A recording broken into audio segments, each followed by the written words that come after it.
Hello all.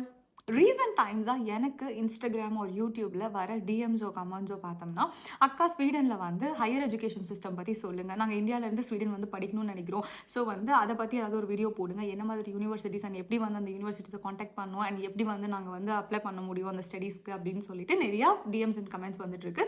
But நான் அதை பற்றி தெரியாமல், பிகாஸ் நான் வந்து இங்கே ஸ்டூடெண்ட்டாக இல்லை, அதை பற்றி தெரியாமல் நம்ம வீடியோஸ் போடக்கூடாது, இன்ஃபர்மேஷன்ஸ் வந்து கொடுக்கக்கூடாதுன்றதுனால எனக்கு தெரிஞ்ச கொஞ்சம் ஃப்ரெண்ட்ஸ், ஸ்டூடெண்ட் ஃப்ரெண்ட்ஸ், அவங்க கிட்ட வந்து ஒரு 2 டேஸாக நான் பேசி கொஞ்சம் இன்ஃபர்மேஷன்ஸ் கேதர் பண்ணி வச்சிருக்கேன். ஸோ அந்த இன்ஃபர்மேஷன்ஸை நான் இங்கே ஷேர் பண்ணுறேன். ஸோ இது உங்களுக்கு யூஸ்ஃபுல்லாக இருக்கும் அப்படின்னு நான் நம்புறேன். இதை வந்து நான் பார்ட் 1, பார்ட் 2, பார்ட் 3 அப்படின்னு சொல்லி நான் ஸ்ப்ளிட் பண்ணியிருக்கேன். ஏன்னா பிகாஸ் இது வந்து ரொம்ப பெரிய ஒரு டீடைல்டு ஸ்கிரிப்டாக இருக்குது. ஏன்னா எங்கிட்ட கேட்ட கொஸ்டின்ஸ் என்னன்னா, ஃபேமிலியோட மூவ் ஆகலாமா, இங்கே ஜாப் கிடைக்குமா, படித்தா ஜாப் கிடைக்குமா, எவ்வளோ எக்ஸ்பென்ஸ் ஆகும், அந்த மாதிரி நிறைய கொஸ்டின்ஸ் இருக்குது. ஸோ நான் அது எல்லாத்துக்குமே இங்கே ஆன்சர் பண்ணும் அப்படின்னு நினைக்கிறேன். வாங்க வீடியோக்குள்ளே போகலாம். இப்போ நான் சொல்ல போகிற இன்ஃபர்மேஷன்ஸ் எல்லாமே வந்து நான் EU இருக்கிற சிட்டிசன்ஸ்க்கு மட்டும்தான். Sweden higher education system. So Sweden யூனிவர்சிட்டிஸை வந்து கவர்மெண்ட் அண்ட் பப்ளிக் அப்படின்னு சொல்லிட்டு ரெண்டாக ஸ்ப்ளிட் பண்ணிக்கலாம். ஸோ இதில் வந்து ஃபேமஸான யூனிவர்சிட்டிஸ் என்ன அப்படின்னா, KTH ஸ்டாக்கும், லுண்ட் யூனிவர்சிட்டி அண்ட் சால்மர்ஸ், இன்னும் கொஞ்சம் யூனிவர்சிட்டிஸ் எல்லாம் ரொம்ப ஃபேமஸான யூனிவர்சிட்டிஸ். ஸோ இப்போ நீங்கள் ஸ்வீடனில் படிக்கணும்னு டிசைட் பண்ணிட்டீங்க. ஸோ நான் வந்து எப்படி வந்து கூகுளில் சர்ச் பண்ணுறது அப்படின்னா,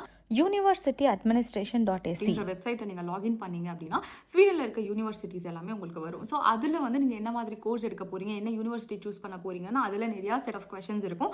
ஸோ நீங்கள் அது மூலமாக உள்ளே போய் என்னென்ன யூனிவர்சிட்டிஸ் வந்து வேணும் அப்படின்னு சூஸ் பண்ணிக்கலாம். ஸோ டோட்டலாக வந்து 4 யூனிவர்சிட்டிஸை நீங்கள் சூஸ் பண்ணணும் அப்படின்னு சொல்லி காட்டும். ஏன்னா இது இல்லைனா அது அப்படின்ற மாதிரி 4 யூனிவர்சிட்டிஸ் வந்து நீங்கள் சூஸ் பண்ணிக்கலாம். ஸோ உங்களோட ஃபேவரட் எது, உங்களுக்கு என்ன மாதிரி கோர்ஸ் படிக்க போகிறீங்க, அதுக்கு எந்த யூனிவர்சிட்டி வந்து பெஸ்ட்டாக இருக்குது அப்படின்னு சொல்லி பார்த்துட்டு அதுக்கேற்ற மாதிரி நீங்கள் சூஸ் பண்ணிக்கலாம். ஸோ இது வந்து ப்ரிஃபரன்ஸ் வைஸில் வந்து உங்களுக்கு நெக்ஸ்ட் செட் வரும். அதாவது இப்போ KTHல வந்து எனக்கு படிக்கணும் அப்படின்னா உங்களுக்கு ஃபர்ஸ்ட் ப்ரிஃபரன்ஸ் அது கொடுத்துடலாம். இல்லை லுண்டில் படிக்கணும் அப்படின்னு சொன்னால் அது செகண்ட் ப்ரிஃபரன்ஸில் கொடுக்கலாம். இல்லை எனக்கு லுண்ட் தான் வேணும் அப்படின்னு சொன்னீங்கன்னா நீங்கள் அதை ஃபர்ஸ்ட் ப்ரிஃபரன்ஸில் கொடுக்கலாம்.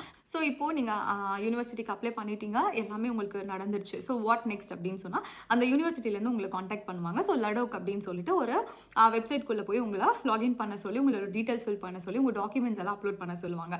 ஸோ இது எல்லாமே நடந்ததுக்கு அப்புறமா லடோக் வெப்சைட்லேயே வந்து உங்களுக்கு டிஸ்கிரிப்ஷன்ஸ் எல்லாமே வந்திருக்கும். அதாவது பேங்க்கில் வந்து பேமெண்ட் பண்ணும். அதாவது எப்படின்னா செமஸ்டர் ஃபீஸை வந்து 4 செமஸ்டர்ஸாக நம்ம பிரிச்சுக்கலாம். ஃபர்ஸ்ட் இயருக்கு 2 செமஸ்டர் ஃபீஸ் கட்டணும், செகண்ட் இயருக்கு 2 செமஸ்டர் ஃபீஸ் கட்டணும். ஸோ இப்போ வந்து எப்படி இருக்குன்னா, உங்களுக்கு ஏப்ரல் அண்ட் டிசம்பரில் வந்து ஒரு செமஸ்டர், அதாவது ஏப்ரலில் ஒரு செமஸ்டர், டிசம்பரில் ஒரு செமஸ்டர் ஃபீ கட்டணும் அப்படின்னு சொல்லியிருக்கும். அதே மாதிரி நெக்ஸ்ட் இயருக்கு அதே மாதிரி ஏப்ரல் அண்ட் டிசம்பரில் வந்து ஃபீஸ் பே பண்ணணும் அப்படின்னு சொல்லி, இதெல்லாம் நான் எக்ஸாம்பிளுக்கு சொல்கிறேன். அண்ட் சில யூனிவர்சிட்டியில் இதுதான் ஃபார்மேட்டாகவும் இருக்குது. பட் நான் வந்து கேள்விப்பட்ட விஷயத்தை எக்ஸாம்பிளாக சொல்கிறேன்.